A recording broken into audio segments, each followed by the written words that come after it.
Smuggling ಪ್ರಕರಣದ ಆರೋಪಿ ನಟಿ ರನ್ಯಾರಾವ್ ಜಾಮೀನು ಅರ್ಜಿ ಮಾರ್ಚ್ 24ಕ್ಕೆ ಮುಂದೂಡಿಕೆಯಾಗಿದೆ.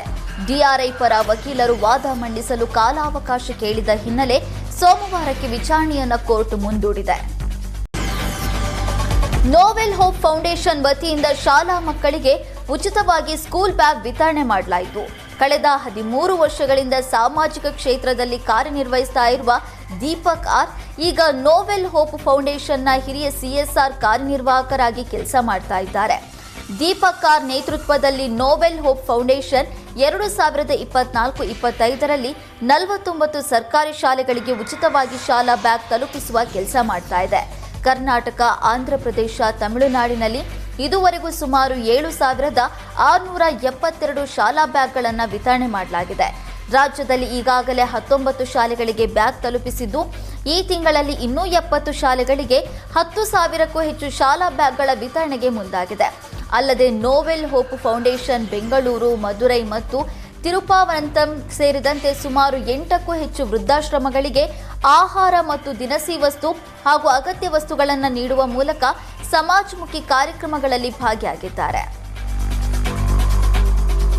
ಹೇಮಾವತಿ ನದಿಯಲ್ಲಿ ಈಜಲು ತೆರಳಿದ್ದ ಇಬ್ಬರು ಯುವಕರು ನೀರು ಪಾಲಾಗಿದ್ದಾರೆ. ಹಾಸನ ಜಿಲ್ಲೆಯ ಸಕಲೇಶಪುರ ತಾಲೂಕಿನ ಹೆನ್ನಲಿ ಗ್ರಾಮದಲ್ಲಿ ಘಟನೆ ನಡೆದಿದೆ. ಸಕಲೇಶಪುರ ತಾಲೂಕಿನ ಕಾಟಳ್ಳಿ ಮೂಲದ ಪ್ರಕಾಶ್, ಚಿಕ್ಕಮಗಳೂರಿನ ಹಾಂದಿ ಗ್ರಾಮದ ಭರತ್ ಮೃತ ಯುವಕರು. ಬಿಸಿಲು ಹೆಚ್ಚಾಗಿದ್ದ ಹಿನ್ನೆಲೆಯಲ್ಲಿ ಇಬ್ಬರು ಈಜೋದಕ್ಕೆ ತೆರಳಿದ್ರು. ಈ ವೇಳೆ ನದಿಯಲ್ಲಿ ಮುಳುಗಿ ಮೃತಪಟ್ಟಿದ್ದಾರೆ. ಸ್ಥಳೀಯರ ನೆರವಿನಿಂದ ಅಗ್ನಿಶಾಮಕ ಸಿಬ್ಬಂದಿ ಮೃತದೇಹ ಹೊರತೆಗೆದಿದ್ದಾರೆ. ಸುಪ್ರಸಿದ್ಧ ಹುಸ್ಕೂರು ಮದ್ದೂರಮ್ಮ ದೇವಿ ಜಾತ್ರೆಯಲ್ಲಿ ಈ ಬಾರಿ ಆರ್ಸಿಬಿ ತೇರು ಭಾರೀ ಸೌಂಡ್ ಮಾಡಿದೆ. ಆನೇಕಲ್ ತಾಲೂಕಿನ ದೊಡ್ಡ ನಾಗಮಂಗಲ ಗ್ರಾಮದ ಹುಸ್ಕೂರು ಮದ್ದೂರಮ್ಮ ದೇವಿ ಜಾತ್ರೆ ಪ್ರತಿ ವರ್ಷದಂತೆ ಈ ವರ್ಷವೂ ಅದ್ದೂರಿಯಾಗಿ ನಡೆಯಿತು.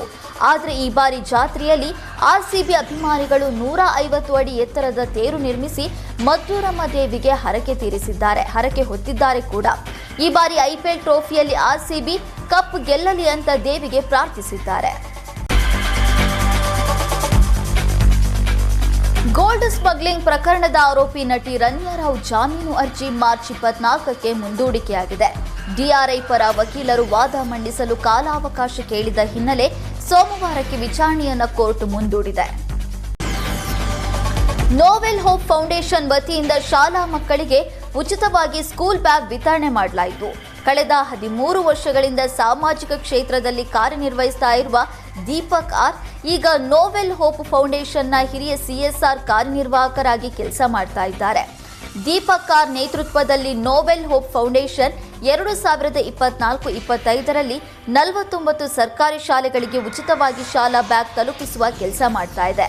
ಕರ್ನಾಟಕ, ಆಂಧ್ರಪ್ರದೇಶ, ತಮಿಳುನಾಡಿನಲ್ಲಿ ಇದುವರೆಗೂ ಸುಮಾರು 7,672 ಶಾಲಾ ಬ್ಯಾಗ್ಗಳನ್ನು ವಿತರಣೆ ಮಾಡಲಾಗಿದೆ. ರಾಜ್ಯದಲ್ಲಿ ಈಗಾಗಲೇ 19 ಶಾಲೆಗಳಿಗೆ ಬ್ಯಾಗ್ ತಲುಪಿಸಿದ್ದು, ಈ ತಿಂಗಳಲ್ಲಿ ಇನ್ನೂ 70 ಶಾಲೆಗಳಿಗೆ 10,000ಕ್ಕೂ ಹೆಚ್ಚು ಶಾಲಾ ಬ್ಯಾಗ್ಗಳ ವಿತರಣೆಗೆ ಮುಂದಾಗಿದೆ. ಅಲ್ಲದೆ novel hope foundation Bengaluru, Madurai ಮತ್ತು ತಿರುಪವನಂತಂ ಸೇರಿದಂತೆ ಸುಮಾರು 8ಕ್ಕೂ ಹೆಚ್ಚು ವೃದ್ಧಾಶ್ರಮಗಳಿಗೆ ಆಹಾರ ಮತ್ತು ದಿನಸಿ ವಸ್ತು ಹಾಗೂ ಅಗತ್ಯ ವಸ್ತುಗಳನ್ನು ನೀಡುವ ಮೂಲಕ ಸಮಾಜಮುಖಿ ಕಾರ್ಯಕ್ರಮಗಳಲ್ಲಿ ಭಾಗಿಯಾಗಿದ್ದಾರೆ. ಹೇಮಾವತಿ ನದಿಯಲ್ಲಿ ಈಜಲು ತೆರಳಿದ್ದ ಇಬ್ಬರು ಯುವಕರು ನೀರು ಪಾಲಾಗಿದ್ದಾರೆ.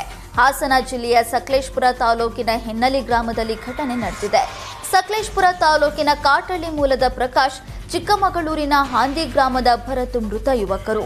ಬಿಸಿಲು ಹೆಚ್ಚಾಗಿದ್ದ ಹಿನ್ನೆಲೆಯಲ್ಲಿ ಇಬ್ಬರು ಈಜೋದಕ್ಕೆ ತೆರಳಿದ್ರು. ಈ ವೇಳೆ ನದಿಯಲ್ಲಿ ಮುಳುಗಿ ಮೃತಪಟ್ಟಿದ್ದಾರೆ. ಸ್ಥಳೀಯರ ನೆರವಿನಿಂದ ಅಗ್ನಿಶಾಮಕ ಸಿಬ್ಬಂದಿ ಮೃತದೇಹ ಹೊರತೆಗೆದಿದ್ದಾರೆ.